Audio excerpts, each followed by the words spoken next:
राति 8 बजेको जनता समाचारमा तपाईलाई स्वागत छ। नमस्कार, म प्रतिमा चौधरी। नमस्कार, म अनिस्मा बस्नेत। सबैभन्दा पहिले प्रमुख समाचार। प्रधानमन्त्री केपी शर्मा ओलीद्वारा मन्त्रीमण्डल पुनर्गठन, अर्थमा विष्णु पौडेल र सञ्चार मन्त्रीमा पार्वत गुरुङ नियुक्त। कार्तिक 7 गतेबाट क्लिन फिट प्रसारण गर्न सरकारको निर्देशन, व्यवस्था गरी कानुन बमोजिम कारबाही गर्ने चेतावनी। कोरोनाका कारण बन्द शक्तिपीठहरू कार्तिक 1 गतेदेखि खोल्ने तयारी, धनुषाको जनकपुर धाम पनि सजाइँदै। वर्षासँगै आएको बाढीका कारण भारतको आन्ध्र प्रदेशको जनजीवन प्रभावित, कम्तीमा 20 जनाको मृत्यु, सयौं विस्थापित। र नेपाल पुलिस क्लबद्वारा राष्ट्रिय फुटबल टिमका पूर्व गोलरक्षक रितेश थापाको निलम्बन फुकुवा।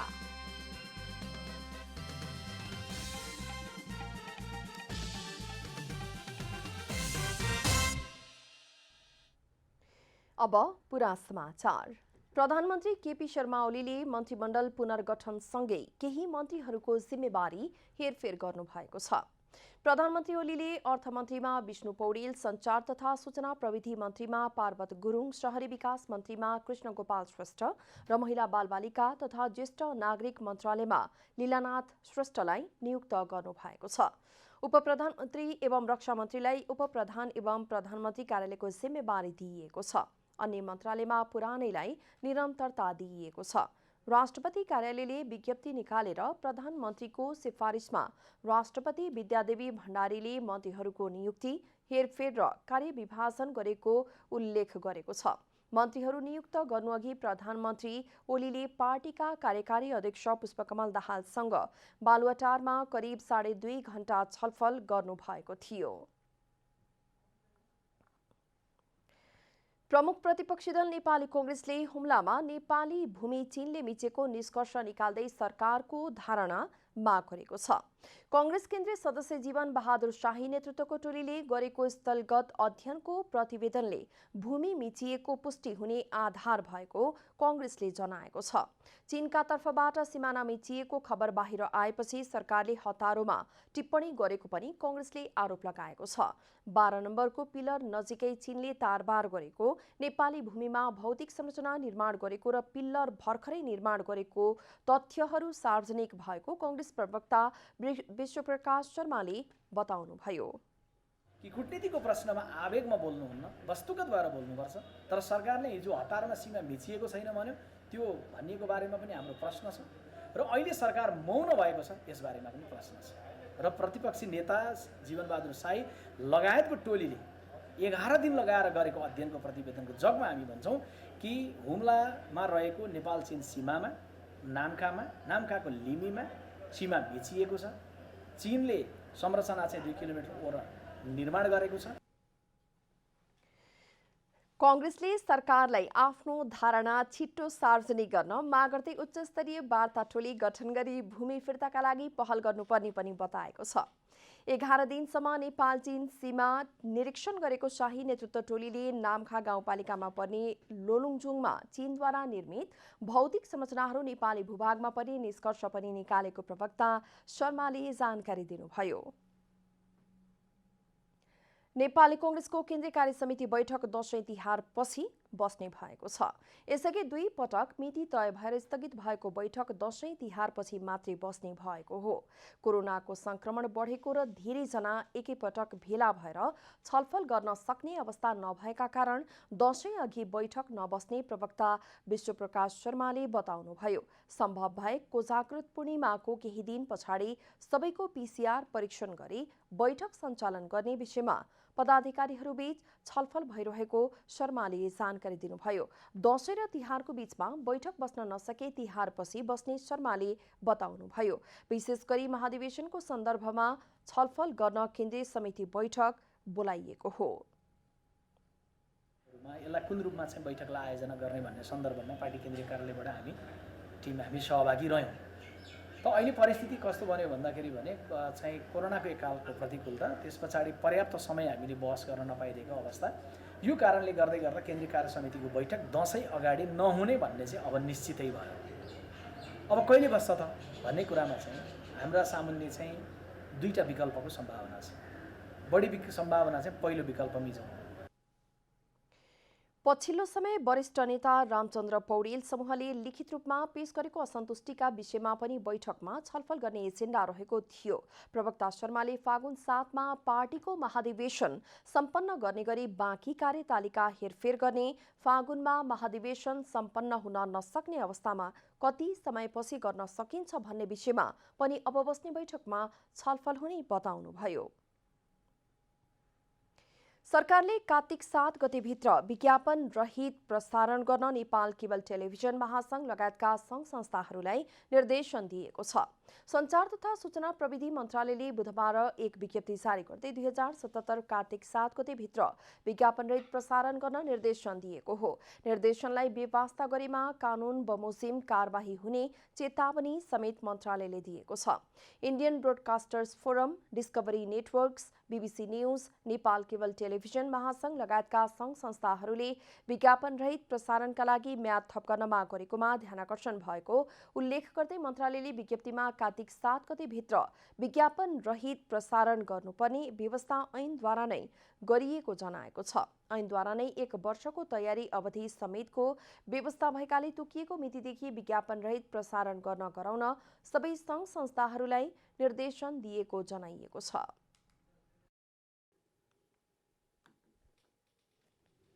लोकसेवा आयोगले कोरोना संक्रमित परीक्षार्थीले परीक्षा केन्द्रमा प्रवेश नै नपाउने व्यवस्था गरेपछि विवाद सिर्जना भएको छ। संक्रमितलाई परीक्षामा सहभागी हुन नपाउने र स्वयंले संक्रमित भए नभएको घोषणा गर्नुपर्ने व्यवस्थाको आलोचना भइरहेको छ। करिब 7 महिनादेखि बन्द भएको लोकसेवा आयोगको परीक्षा कोरोना महामारीका बीच विभिन्न तहको विज्ञापन लोकसेवा आयोगले प्रकाशित गरेको छ। तर कोरोना संक्रमित परीक्षार्थीले परीक्षा केन्द्रमा प्रवेश नै नपाउने व्यवस्था गरेपछि लोकसेवाको परीक्षा नै विवादमा तानिएको छ। आयोगले परीक्षार्थी स्वयंले आफू कोरोना संक्रमित भए नभएको घोषणा आफैले गर्नुपर्ने बताएको छ। परीक्षार्थीहरूले अदालत र संसदीय समिति समेत गुहारेका छन्। उनीहरूले जटिल र जोखिमपूर्ण परिस्थितिमा आयोगको परीक्षा सञ्चालन नगर्न माग समेत गरेका छन्। लोकसेवाको यो मापदण्ड अन्यायपूर्ण रहेको प्रमुख प्रतिपक्षी नेपाली कांग्रेसको भातृ संस्था नेवी संघको भनाइ छ। कोरोना संक्रमितमाथि थप पीडा थप्ने गरी आयोगले मापदण्ड ल्याएको भन्दै नेवी संघले विरोध जनाएको छ। अहिलेको अवस्थामा जो पनि कोरोनाबाट संक्रमित हुन सक्ने भएकाले आयोगको यो मापदण्डले धेरै परीक्षार्थी परीक्षाबाट वञ्चित हुनुपर्ने महामन्त्री बलदेव तिमिल सिन्हाको भनाइ छ। परीक्षामा सहभागी हुन नपाउने कुराले अर्को पीडा दिनु हुँदैन। त्यसकारण पर्याप्त मात्रामा स्वास्थ्य सावधानी अपनाउने जुन परीक्षाहरूको व्यवस्था गर्ने, त्यो जुन कपी परीक्षणको विषय छ त्यो कपी परीक्षणका लागि पनि यो विभिन्न यस्ता खालका प्रविधि मार्फत त्यो गर्न सकिन्छ। परीक्षालाई परीक्षा हलमा गएर कपीमै लेखेर दिनुपर्छ भन्ने छैन। यता लोकसेवा आयोगले परीक्षा सञ्चालनका लागि विज्ञापन प्रकाशित गरी परीक्षा तालिका समेत सार्वजनिक गरिसकेको छ। आयोगले भने परीक्षार्थीको मानवाधिकार संवेदनशील नभएको होइन, तर कुनै पनि विकल्प नभएपछि यो निष्कर्षमा पुगेको जनाएको छ। अहिलेको अवस्थामा कोरोना संक्रमितको परीक्षा लिन सक्ने अवस्था आयोगसँग नभएको बताएको छ। हामीले मौलिक हकलाई हनन गराउने उद्देश्यले चाहिँ गरेको होइन, विशुद्ध हामीले संक्रमण फैलिन नदिनको लागि। अब भन्नुहोस् न, आइसोलेसनमा बसेको, क्वारेन्टाइनमा बसेको कोभिड लागेको परीक्षार्थी परीक्षा दिन आउनु पनि हुँदैन होला, उहाँहरूलाई चाहिँ समावेश गर्न सक्दैनौँ भनेका हुन्। उहाँहरूको राइट हनन गरेर मौका छोपेर परीक्षा लिइहालौँ न त भन्ने उद्देश्य होइन।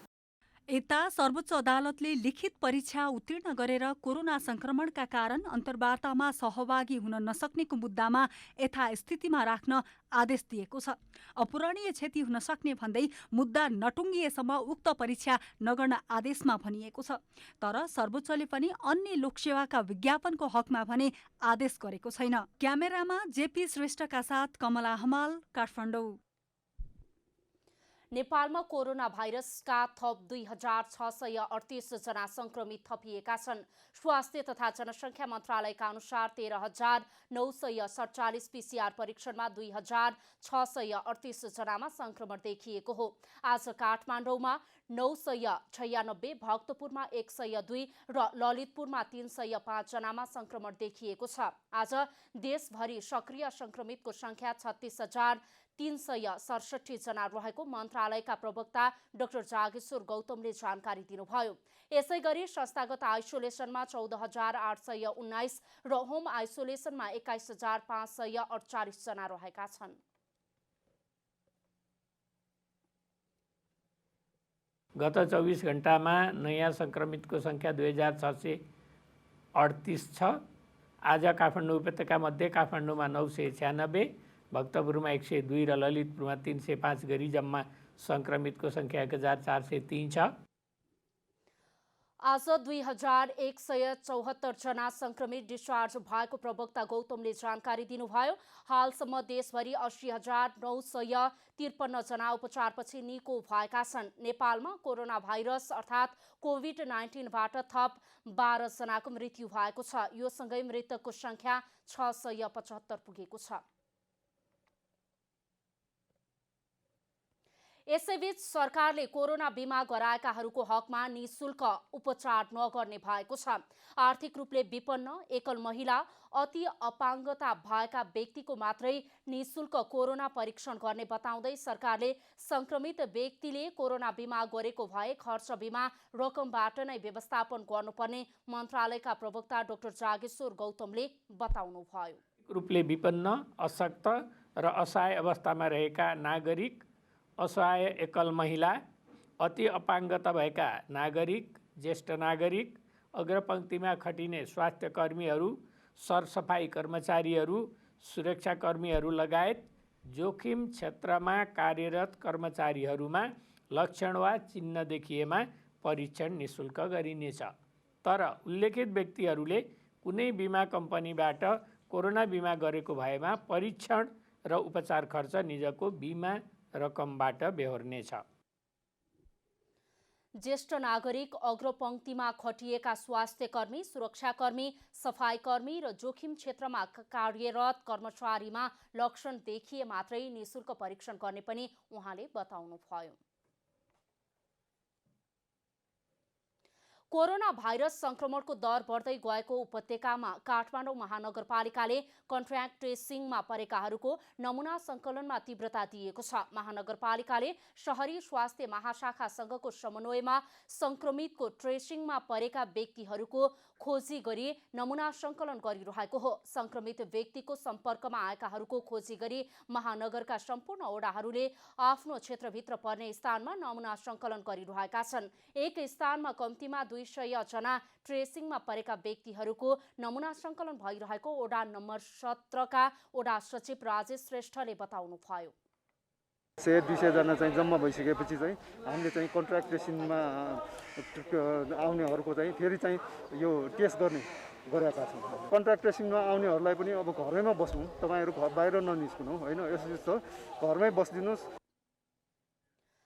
शहरी स्वास्थ्य महाशाखाका हेल्थ असिस्टेन्ट ऋषि भूषालले सरकारी प्रोटोकल अनुसार 14 दिनमा सामान्यतया कोरोना निको भएको मानिने भए पनि कतिपय व्यक्तिहरूले दोहोर्याएर परीक्षण गर्दा कतिपटकसम्म गर्ने भन्ने कुरा चुनौतीका रूपमा रहेको बताउनुभयो।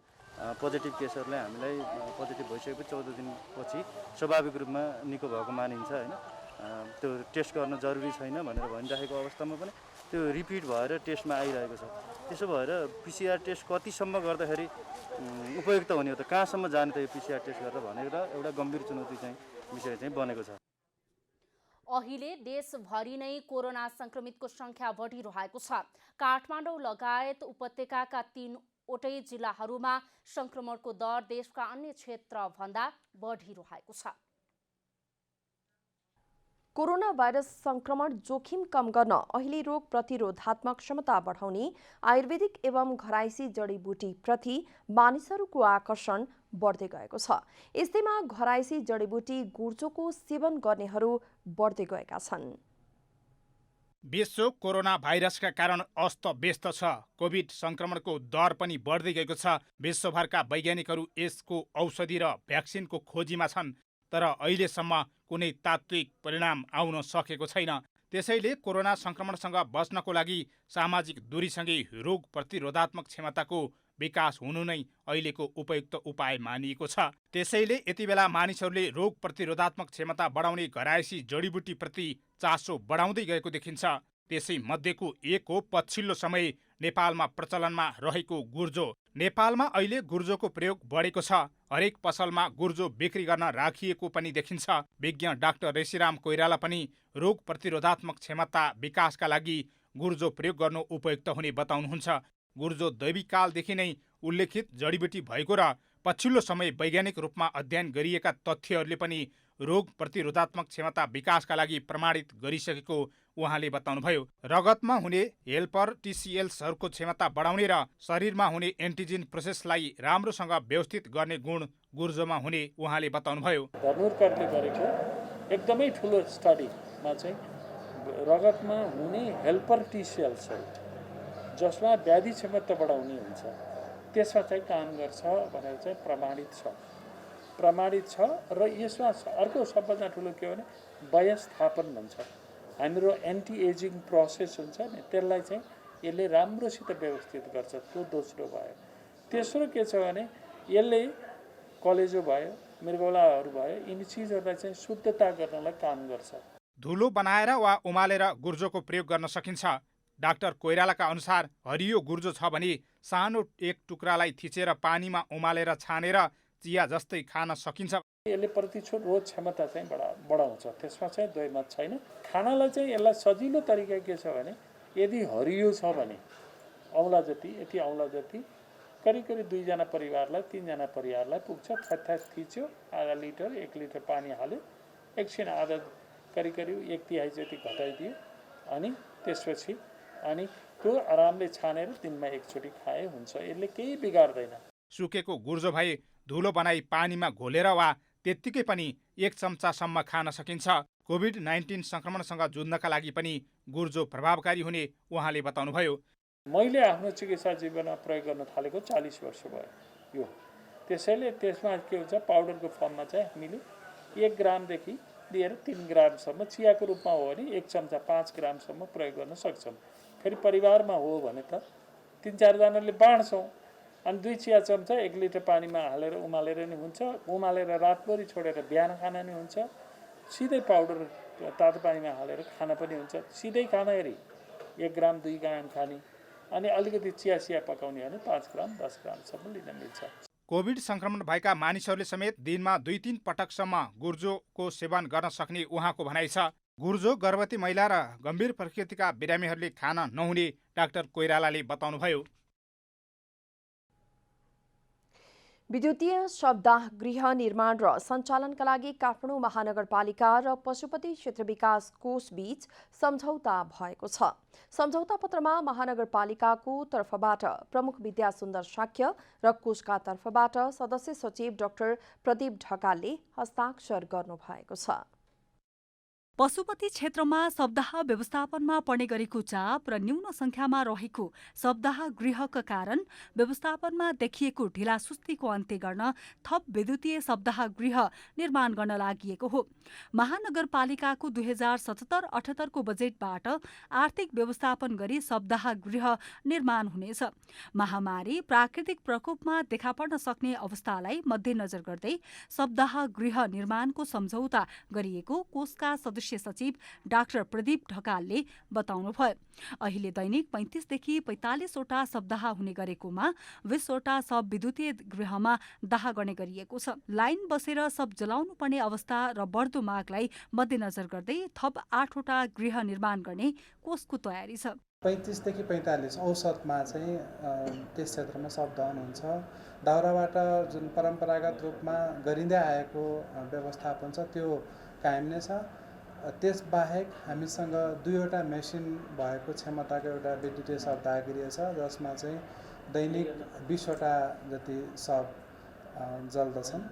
तर त्यसको अहिले माग पनि अत्यधिक बढिरहेको छ। त्यहाँ नै लाइन लाग्नुपर्ने अवस्था पनि रहेको छ। कम्तीमा पनि 8 वटा जति विद्युतीय शवदाह गृहमा चाहिँ मेसिनहरू भयो भने अहिलेको चापलाई धान्न सक्छ। महानगरपालिकाका प्रमुख विद्यासुन्दर साकेले वार्षिक बजेट मार्फत 3वटा गृह निर्माण गर्ने गरी 15 करोड रुपियाँ विनियोजन गरेको अवस्थामा कोषले थप गृह निर्माणका लागि आग्रह गरेको बताउनुभयो। अहिले निर्माण कार्य अगाडि बढेका सबै सप्ताह निर्माणको आर्थिक जिम्मेवारी महानगरपालिकाले लिने प्रमुख साकेले बताउनुभयो। 3वटा मेसिनसहित सम्पूर्ण भौतिक पूर्वाधार बनाउने गरेको हामीले 15 करोड बजेट विनियोजन गरेका थियौँ। बजेट विनियोजन गरिसकेपछि हामीले उहाँहरूसँग सल्लाह गरेर हामी पनि अगाडि बढिरहेका छौँ। सहकार्य गरौँ भनिसकेपछि हामीले सहकार्यलाई अगाडि बढाउँ। राज्य आफै पनि अगाडि बढ्न सक्छ। जनताको सरोकारको विषयलाई हामी सम्बोधन गर्न सक्छौँ भनेर हामी काठमाडौँ महानगरपालिका र पशुपति क्षेत्र विकास कोष मिलेर अगाडि बढ्न खोजेको छौँ। सम्झौता अनुसार महानगरपालिकाले निर्माणका लागि 3 किस्ता र मेसिन खरिदका लागि एकमुष्ट रूपमा रकम उपलब्ध गराउने उल्लेख छ। पहिलो किस्तामा सम्झौता भएको रकमको 30%, दोस्रो किस्तामा 30% र अन्तिम किस्तामा बाँकी रकम भुक्तानी गर्ने सम्झौता पत्रमा उल्लेख गरिएको छ।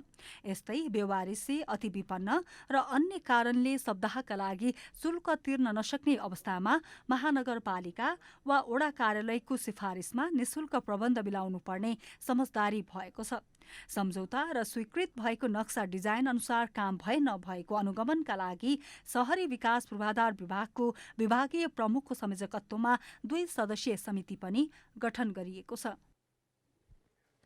कोरोना भाइरस जोखिमका कारण बन्द भएका सबै देवी देवताका शक्तिपीठहरू कार्तिक 1 गतेदेखि खुल्ने भएका छन्। स्थानीय भक्तजनको आग्रहमा शक्तिपीठ खुल्ला गर्न लागि हो। कोभिड-19 संक्रमणको जोखिमका कारण बन्द रहेका सबै देवी देवताका शक्तिपीठहरू कार्तिक 1 गतेदेखि खोल्ने भएका छन्। काठमाडौँ उपत्यकामा रहेका गुहेश्वरी, भद्रकाली, दक्षिणकाली, शोभा भगवती, बङ्गलामुखी, मैतीदेवी, भाटभटेनी, आकाशदेवी लगायतका शक्तिपीठहरू कार्तिक 1 गतेदेखि खुल्ने भएका हुन्। दशैंका बेला विशेष पूजाआजा हुने भएकाले पनि शक्तिपीठहरू खोल्नुपर्ने बाध्यता रहेको मन्दिरका व्यवस्थापकहरू बताउँछन्। मैतीदेवी मन्दिर क्षेत्र प्रबन्ध समितिका सचिव राजाराम कपालीले दशैंका बेला विशेष पूजाआजा हुने भएकाले मन्दिर खुला गर्नुपर्ने बाध्यता भएको बताउनुभयो। विभिन्न गुठियारहरूको विशेष पूजा हुने र जात्रा समेत निकाल्नुपर्ने प्रचलन रहेकाले पनि पूजाका लागि खुल्ला गरिनुपर्ने उहाँले बताउनुभयो।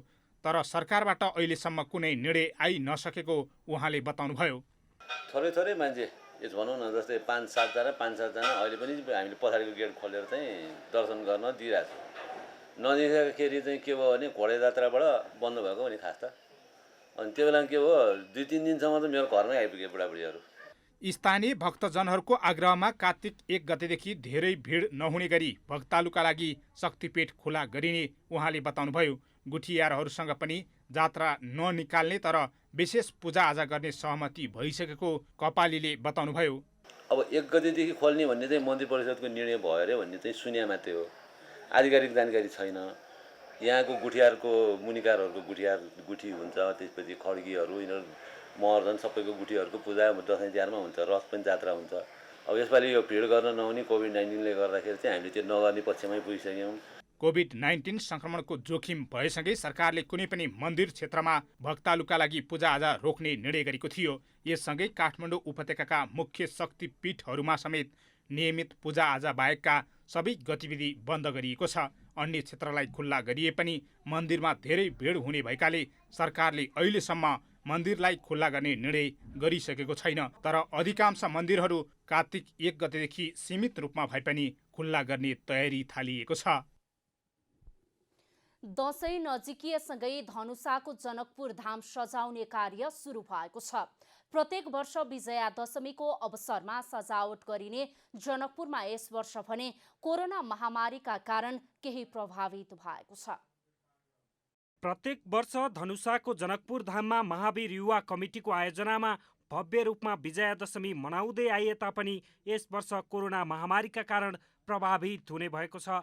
जिल्ला प्रशासन कार्यालयले यस वर्ष मेला नलगाउने निर्णय गरेपछि केही कार्यक्रम स्थगित भएका छन्, तर सजावटका काम भने अगाडि बढाइएको छ। अष्टमीमा हुँदै आएको बोका बलिमा सीमा पारीबाट आउनेको संख्या यस वर्ष कम हुने भएकाले सामाजिक दूरी सहितको लाइन व्यवस्थापन गरिने भएको छ। होइन, सरसजावट त हुन्छ, तर अब के अरे प्रशासनबाट पनि यो कोभिड-19 का कारण बढी भिडभाड नगर्न र बढी तामझाम नगर्न निर्देशन आएको कारणले हामी त्यो पनि पालना गर्दैछौँ। त्यही भएर अलि योपालि अब जसरी पहिला मेलाहरू हामी लगाउने गर्थे पार्कमा, योपालि यो मेलाहरू हामी भिडभाडको कारण बढी सङ्क्रमित नहोस् भन्ने चाहना छ, त्यो मेलाहरू हामी क्यान्सल गरेका छौँ।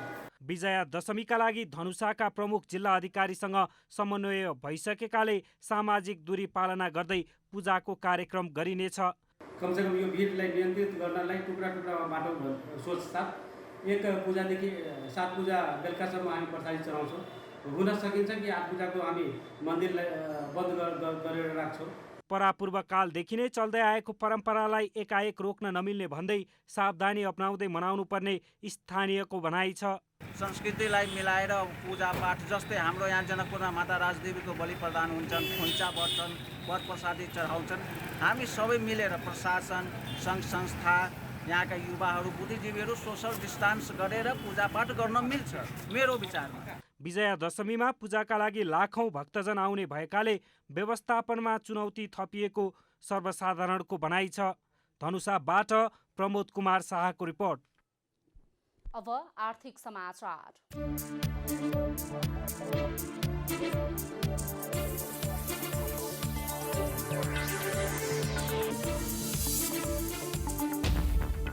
यातायात व्यवस्था विभागले मध्यम तथा लामो दूरीमा सञ्चालित यात्रुवाहक सार्वजनिक यातायात सेवाको अनलाइन टिकट खरिद बिक्री सम्बन्धी निर्देशिका ल्याएको छ। विभागले सार्वजनिक यातायात सेवा सहज, सुरक्षित र प्रविधि मैत्री हुनुपर्ने भन्दै निर्देशिका 2077 जारी गरेको हो।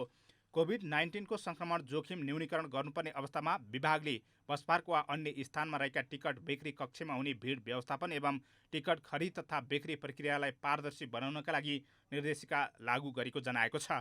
निर्देशिका अनुसार सार्वजनिक यातायात सेवा प्रदायकले अनलाइन टिकटिङका लागि आवश्यक प्रणालीको व्यवस्था गर्नुपर्नेछ। त्यस्तै यात्रीका लागि निर्धारित सिटहरू बिक्री भए नभएको खोल्ने गरी सिट प्लान अनुसारको यात्री चलान बनाई सोको विवरण सफ्टवेयरमा प्रविष्टि गर्नुपर्नेछ। नेपाल निर्माण व्यवसायी महासङ्घले लामो समयदेखि निर्माण सम्पन्न भएका परियोजनाको भुक्तानी नपाउँदा निर्माण व्यवसायीहरू मर्कामा परेको भन्दै सरकार एवं सरकार निकायको ध्यानकर्षण गराएको छ। कोरोनाको जोखिम बढ्दै जाँदा समग्र अर्थतन्त्रसँगै निर्माण उद्योगमा गम्भीर असर परेको र भुक्तानी नभएको रकमको आयतन बढ्दा समस्या भएको महासङ्घले जनाएको छ। लकडाउनका समयमा समेत निर्माण कार्य नरोकी अगाडि बढेको निर्माण क्षेत्रलाई समयमै भुक्तानी उपलब्ध गराउन महासङ्घले भनेको छ। सम्पन्न भइसकेका परियोजनाको तत्काल सबै रकम भुक्तानी गरिदिन महासङ्घले माग गरेको छ।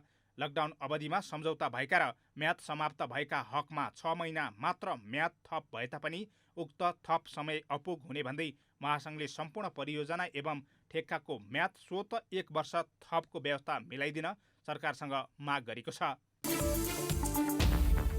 नेपाल धितोपत्र बोर्डले धितोपत्र बजार थप स्वच्छ, पारदर्शी, प्रतिस्पर्धी र प्रविधि मैत्री हुने अपेक्षा राखेको छ। बोर्डले विश्व लगानीकर्ता सप्ताह 2020 सम्पन्न गरी लगानीकर्ता सबलीकरणका कार्य र चेतनामूलक कार्यक्रम अगाडि बढाइरहने जनाएको छ। धितोपत्र बजार तथा वस्तु विनिमय बजारमा लगानी गर्दा सचेत भई सुसूचित निर्णयका आधारमा लगानी गर्न आम लगानीकर्तालाई प्रेषित गर्न सञ्चालित कार्यक्रमहरूबाट बोर्डले धितोपत्र बजार थप स्वच्छ, प्रतिस्पर्धी र प्रविधि मैत्री हुने अपेक्षा राखेको हो। अब खेलकुद समाचार।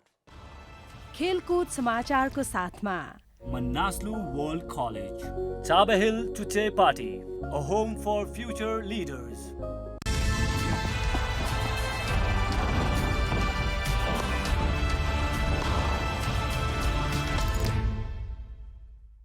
सरकारले कोरोना भाइरसको संक्रमण नियन्त्रणका लागि भन्दै गत चैतमा लकडाउन घोषणा गरे यता ठप्प भएको नेपाली खेलकुद गतिविधि अझै लयमा फर्कन सकेको छैन। खेलाडीहरू करिब 7 महिना खेल मैदानबाट बाहिर छन्। सरकारले लकडाउन खुकुलो र पछि खुला नै गरेपछि मानिसहरूको दैनिकी सामान्य भइरहेको छ। अन्य क्षेत्रलाई चलायमान बनाइसक्दा पनि खेलकुद क्षेत्रमाथिको निषेध भने कायमै राखेको छ। अखिल नेपाल फुटबल संघलाई विभिन्न राष्ट्रबाट मैत्रीपूर्ण खेलका लागि प्रस्ताव आएपछि इन्फाले खेलाडीको प्रशिक्षणका लागि सरकारसँग अनुमति मागिरहेको छ। तर सरकारवाला निकायबाट कुनै स्पष्ट जवाफ नआएको नेपाली राष्ट्रिय फुटबल टिमका व्यवस्थापक मधुसूदन उपाध्याय बताउनुहुन्छ।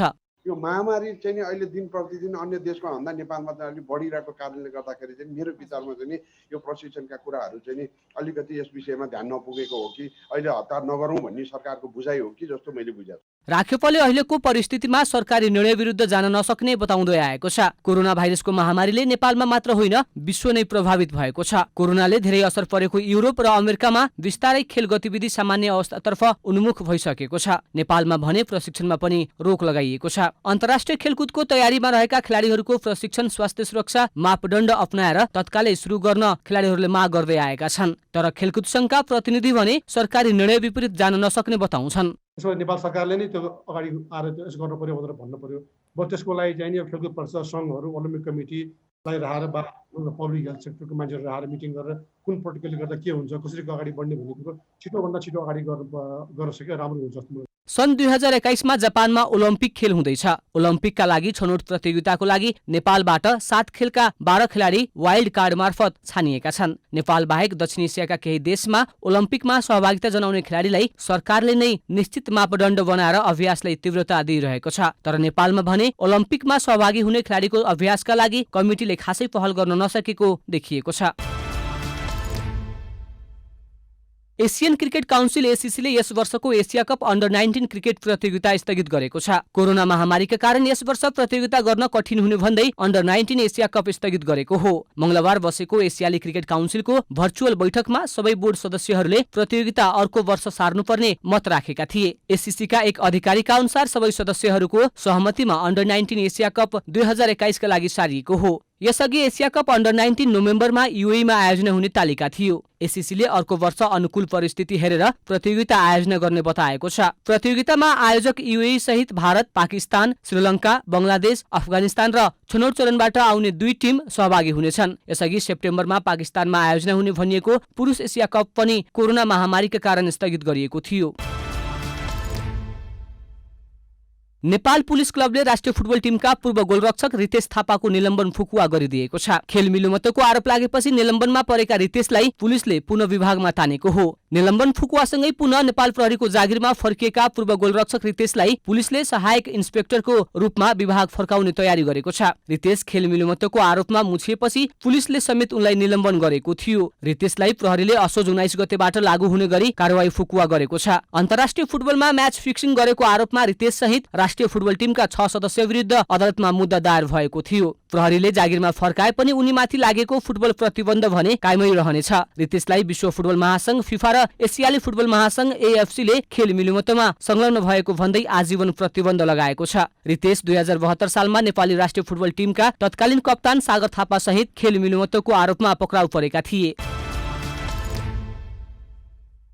पाकिस्तान क्रिकेटका पूर्व कप्तान मिसबाह उल हकले पाकिस्तानी क्रिकेट टिम छनौटकर्ताको प्रमुखबाट राजीनामा दिएका छन्। पाकिस्तान क्रिकेट बोर्डले बुधबार मिसबाह उल हकले राजीनामा दिएको जानकारी गराएको छ। 46 वर्षीय मिसबाहलाई बोर्डले गत वर्षको सेप्टेम्बरमा खेलाडी छनौटको प्रमुखको समेत जिम्मेवारी दिँदै राष्ट्रिय टिमको मुख्य प्रशिक्षक समेत नियुक्त गरेको थियो। छनौटको प्रमुखबाट राजीनामा दिएपछि उनी अब प्रमुख प्रशिक्षकमा मात्र केन्द्रित रहनेछन्।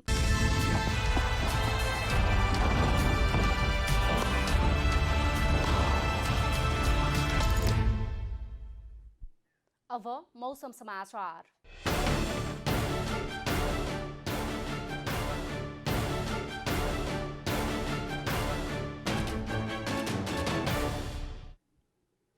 हाल प्रदेश 1, बागमती प्रदेश र गण्डकी प्रदेशका पहाडी स्थानमा मौसम आंशिकदेखि सामान्यतया बदली रहेको छ। आज राति देशका अधिकांश स्थानको मौसम आंशिकदेखि सामान्यतया बदली भई केही स्थानमा हल्का वर्षाको सम्भावना रहेको जल तथा मौसम पूर्वानुमान महाशाखाले जनाएको छ। अब देशभरका विभिन्न स्थानको मौसम सम्बन्धी थप विवरण।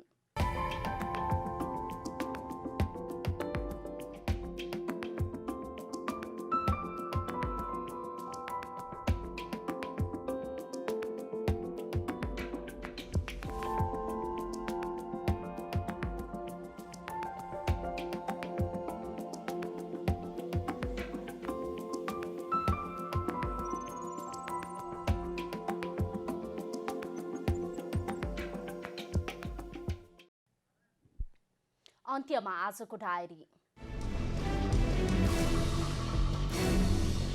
प्रधानमन्त्री केपी शर्मा ओलीले मन्त्रीमण्डल पुनर्गठन गरेसँगै केही मन्त्रीहरूको जिम्मेवारी हेरफेर भएको छ। प्रधानमन्त्री ओलीले अर्थमन्त्रीमा विष्णु पौडेल, सञ्चार तथा सूचना प्रविधिमा पार्वत गुरुङ, शहरी विकासमा कृष्ण गोपाल श्रेष्ठ र महिला बालबालिका तथा ज्येष्ठ नागरिक मन्त्रालयमा लीलानाथ श्रेष्ठलाई नियुक्त गर्नुभएको छ।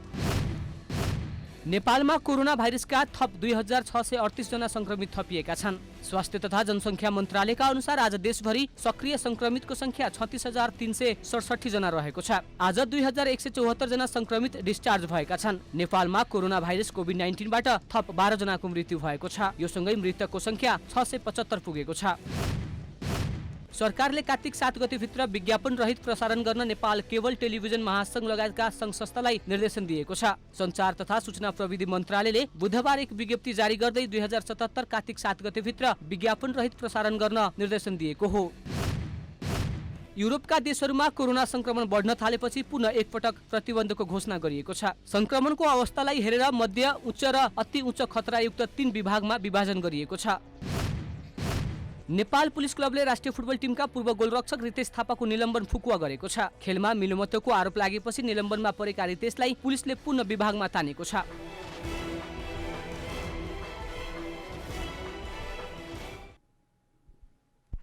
जनता समाचार अहिलेलाई यति नै। जनताद्वारा जनताका लागि प्रसारित जनता टेलिभिजनका कार्यक्रमहरू युट्युब, ट्विटर, फेसबुक र हाम्रो वेबसाइट जनतासमाचार.com मा पनि पढ्न र हेर्न सक्नुहुनेछ। सूचनामा तपाईको सहभागिता, समयमा समाचार हाम्रो प्रतिबद्धता। कोरोना भाइरसको संक्रमणबाट बस्न नियमित रूपमा साबुन पानीले मिचिमिची हात धोऊ, भिडभाडबाट टाढै रहौं। नमस्कार।